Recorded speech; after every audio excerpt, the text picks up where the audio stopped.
I get asked all the time by my students, how do I learn to identify wood?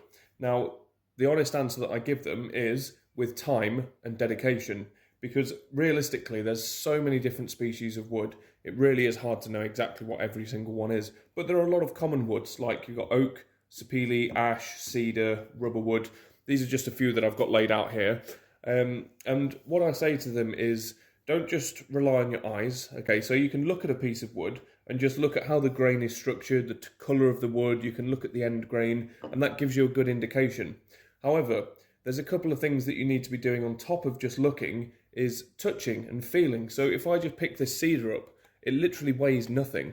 Just having a feel of the weight, that will also help you when it comes to the identification side of things, because it will give you an idea on the density of the wood. Not only do you want to be relying on your sight to identify the grain structure, but also the feel. You want to feel how heavy it is.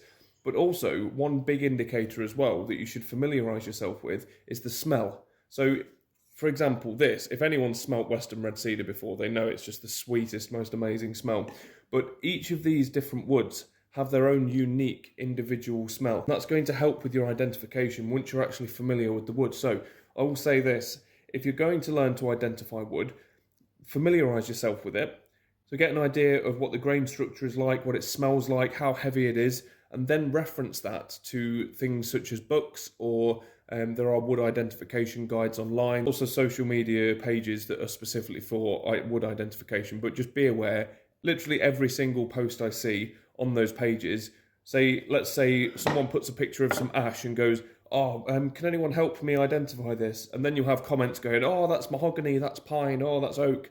And so you've got to really filter that out and not just trust everyone on their word. Do your own research. So if someone suggests, oh, it may look like ash, which it is, then do some further research and just confirm that it is ash. So, ash has a really unique end grain structure and a face grain structure. It has a very unique smell to it as well. It just takes time. So do your research, take your time, and just find random bits of wood and identify them, because the more that you know about the materials, the better equipped you are for your project. So